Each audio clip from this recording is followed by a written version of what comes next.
Nick from PRI UK, and this is the first of what we hope will be a series of podcasts about the paranormal and associated topics. It's going to be really just a sort of an open discussion, I guess, on what our thoughts are, for what they're worth. I don't think there are any truths in the paranormal. Andy's with me, by the way, so he's the guy that knows all the technical stuff.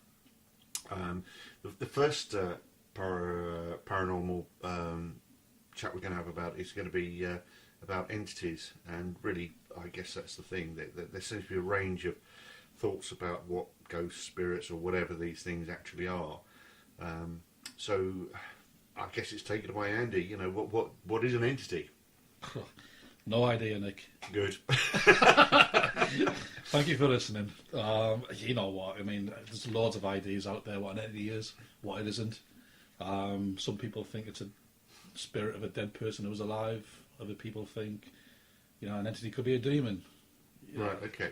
What's interesting is people project their own beliefs onto it. Yes, okay. I mean, obviously, you know, religion has got a big say in that, I guess, and but I think what we're trying to do is look at what people have experienced and to sort of categorise things. So I guess what we're saying is that we don't necessarily believe that what people say are ghosts are actually the spirits of dead people, that actually there are perhaps rational explanations, but then people are experiencing these things. So, okay, again, back to you, Andy. What would you say in terms of the different type of entity?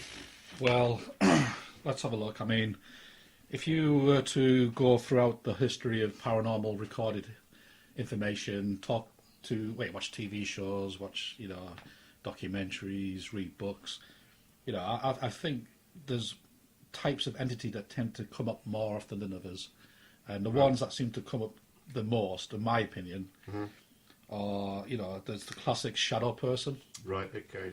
You know, it's like, who is this shadow person? It seems to be humanoid. Right. Seems to be tall, usually over 7 foot.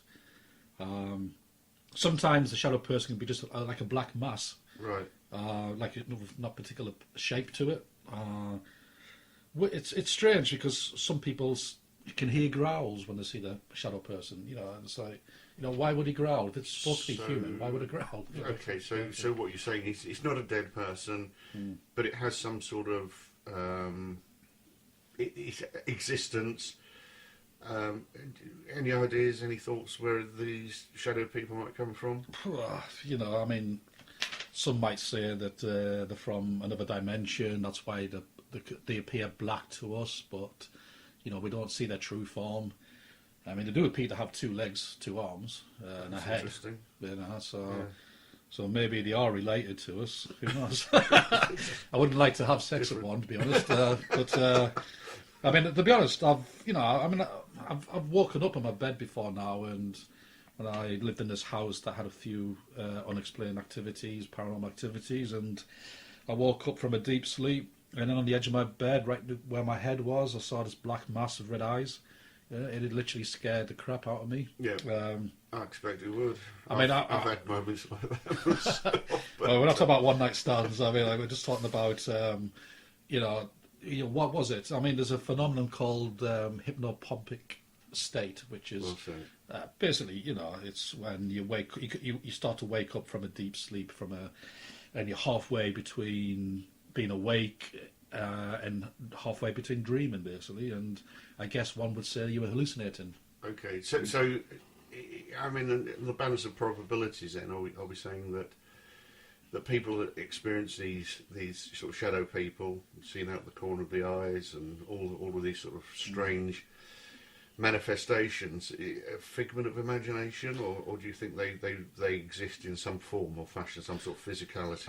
I think too many people and have had similar stories by now, so there's obviously something going on that is happening. Okay. I mean, I've experienced a shadow movement at the corner of my eye when I was at my dad's funeral. Something darted. I actually moved out its way and said, sorry. Okay. And there was nobody else in the corridor except for me. But, you know, I looked a bit of a numpty when, you know, I was being, you know, someone else would just saw me talk to myself and apologise to no one, basically. Oh, right, yeah. And that was the start of strange things happening to me, basically. I mean, there is a link between emotional states and experiencing entities, but that's for another podcast, really. Okay.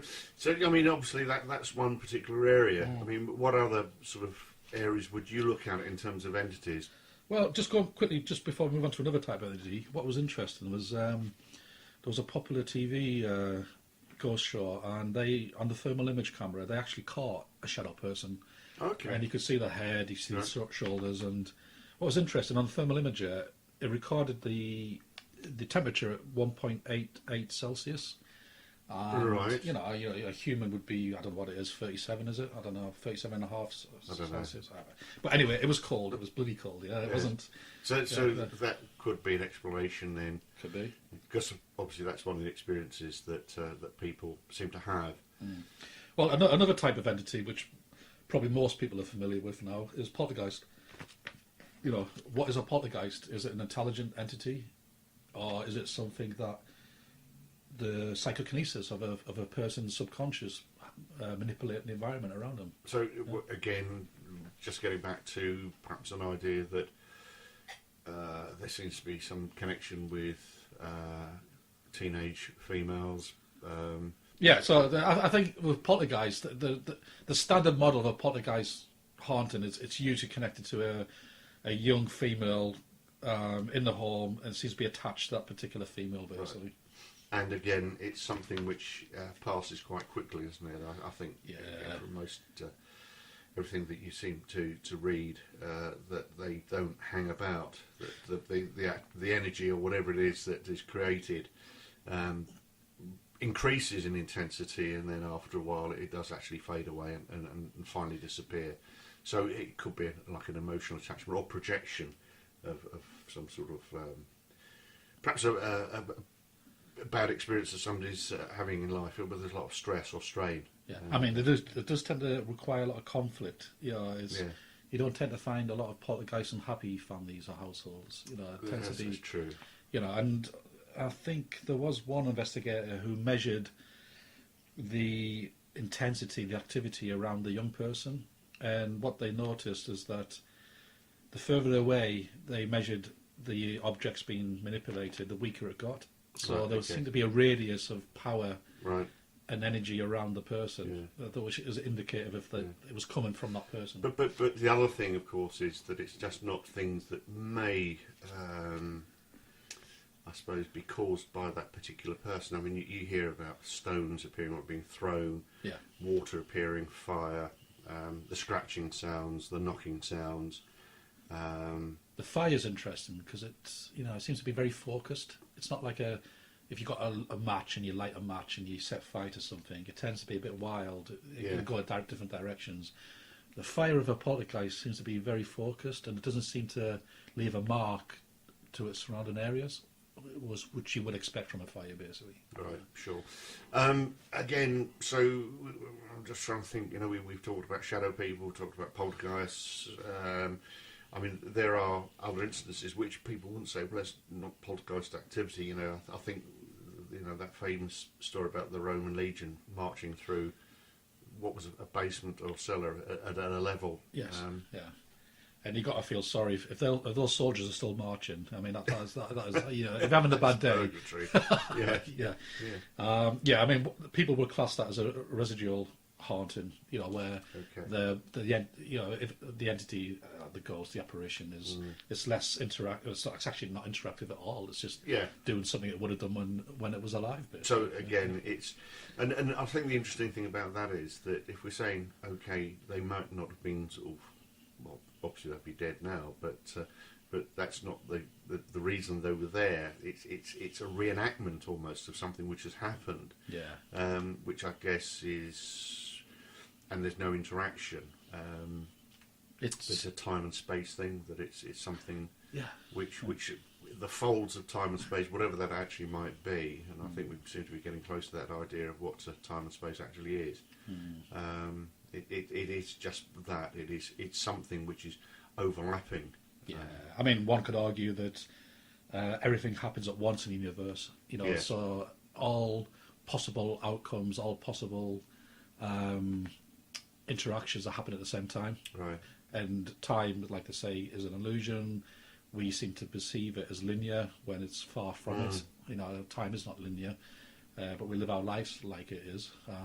So, you know, one could argue that there's lots of different dimensions with lots of different outcomes, and I'm guessing there's mathematicians and physicists out there getting paid a lot of money to work that out. Yeah. So. I mean, we talk about interaction, but again, I've heard of stories where people have had conversations with ghosts. Yeah. So you know, you get your classic intelligent response from a ghost, you know, and that makes you wonder. Okay, it has an ability to observe you, has the ability to listen to you, has an ability to manipulate you, and that takes intelligence. You know, that takes some form of intelligence. So obviously that's. Do you think that could perhaps be linked to this idea that there's sort of some time of space and that there is some sort of overlap, and you can actually communicate that actually it's not a complete void or veil that comes down that you can't sort of reach across, that you can actually interact with these people. I mean, I know probably that the Roman soldiers you couldn't. I guess if you shouted out to them at the time, they wouldn't have reacted. But then there are these stories which occur where people do have conversations, or there seems to be some sort of interaction. So I guess that's perhaps another possibility. Absolutely. I mean, people apparently get Class A EVP recordings of a intelligent response to an intelligent question. Right, so by EVP, electronic voice phenomena, so where something that gets picked up on a recorder. Yeah, and I think what's interesting about, poltergeists is that, you know, they tend to be stingy. You know, if they interact, they'll either throw stones, leave coins. They don't leave a lot of money lying around. You know, you would think after all that hassle, they'll give you a bit more money for the grief that they cause. You know, but so maybe there's some kind of universal law that you cannot benefit from the interaction of an entity outside your own reality. I wonder what the exchange rate is with the ghostly world. But anyway. Well, maybe there's poltergeist bankers out there just ruining the economy. You know, but who knows? You know, the other type of entity that is. Sort of comes up a lot is this perception of demons. You know, what is a demon? You know, it's if you're religious, you would say it's one thing. You know, if you weren't religious, you would just laugh at it. Really, you're sceptical then. Absolutely, yeah. I mean, why would a demon be speaking Latin when there's just as many demons in the Far East? You know, you said there aren't as many demons in the Far East. Oh, as many demons, yeah. So again, you think that could be some sort of projection of somebody, you know, having this sort of almost fear or I suppose a psychological reaction to perhaps a situation. So therefore, their fears are literally quite literally demonised, and they feel threatened. So it could not be perhaps psychological, but there could perhaps be mental health issues. Yeah. I mean, you can't rule out the influence of culture. You can't rule out the influence of mental health, you know, and I think you have to be careful when you talk to people who believe in demons. You have to be very, very careful and very ethical and very mindful. Yeah, I mean, at this point, I would say we're definitely not doctors. No. And we're just expressing a layman's view, so... And the other interesting entity that comes up now and again is the old doppelganger. Okay, go on. If one of me wasn't bad enough, you get two. Yeah, I know, absolutely, yeah. So is that a possibility there could be two of you? Well, again, it goes back down to the many worlds, many dimension theories. Maybe every point and moment in time splits, and every option is fulfilled in a moment in time. Yeah. And now and again, maybe when you see a doppelganger, that's just somehow a glitch in the system where you see yourself when you shouldn't do. Yeah. I know, again, anecdotally, talking to people, there are situations where people see living people. So again, there's this idea that ghosts aren't necessarily linked to dead people. I know we've said that we don't think that they are necessarily spirits of dead people floating about, but again, there are instances where people have seen people that quite obviously, they're quite certain that it was that person, and yet it's proven later that they couldn't possibly have been there. and a situation with myself where I actually thought I'd seen myself, or somebody that was wearing exactly the same clothes, same motorbike, same sort of area, and it was always a sort of curious thing. You can never prove it, but you do seem to think, well, perhaps if the doppelganger theory works, then why not be able to see yourself as well? But what's interesting is, there have been poltergeist cases where an apparition has appeared to the person observing of a living person that no longer lives in the house. Right. So it's almost like it's copying. It's copying. Mimicking. That's the word. Yeah. It's interesting. Why would it do that? Yeah. But again, that's another feature, isn't it? That sometimes when people capture these sort of voices, or disembodied voices, but afterwards they say, well, that sounds like you, and you turn around and say, we've had this ourselves, and say, well, I certainly didn't say that, and it wouldn't have made any sense for me to say that at the time, but it certainly sounds like me. So is that a possibility that mimicry is part of the phenomena? Mm. But, anyway. And I mean, I would guess probably slips in here, but there is the phenomenon known as animal spirits. So the old rover pet, who passed away, sometimes is seen in the garden. We've seen walking around the house, right? Cat walking around the house. But if that was the case, if that was a deceased pet, dead pet, an ex-parrot, whatever, then actually that would go against what you were saying about ghosts being people. Yep. Again, no one has any idea what the paranormal is. Nobody has any idea what an entity is. So there is that possibility. I mean, you were presumably just mentioning that because that's what people have reported seeing, much in the same way as that people say they've seen dead people and claim that their spirit does sort of continue after death. So I suppose if you applied that logic, then the same. Well, I mean, I think when I apply my logic, I say I don't do it in absolutes. I would say that I don't assume an entity is a dead person. A dead person who wants us alive. I can't rule it out. Right. Because in some cases it appears there's a strong evidence that it is. So you're keeping your open-minded. You have to. Yeah, right. You have to. As more information comes in, there's more evidence. When you say evidence, I mean, what is evidence? I mean, it's the main evidence for this type of paranormal is the similar stories told by people unconnected. No links with each other, and that's what's called circumstantial evidence. Sure. Yeah. Right. Okay. Well, to anybody that's listened to this, we're eternally grateful. Thank you very much. And I think that just about wraps it up. Obviously, your comments on YouTube would be grateful, and we'll obviously get back to you with any comments. You'll have to excuse the ramblings. This is very much an ad hoc, unscripted presentation, and hopefully one of many that we'll do. So if you found it entertaining at the bottom line, then let's keep our fingers crossed. Yeah. Anyway. And can I just say, if there's any entities out there that I've left off the list, do make yourself known. Leave an EVP on the end of it. That'll be great. That's right. Yeah, please do. Yeah. Thanks again. Thank you.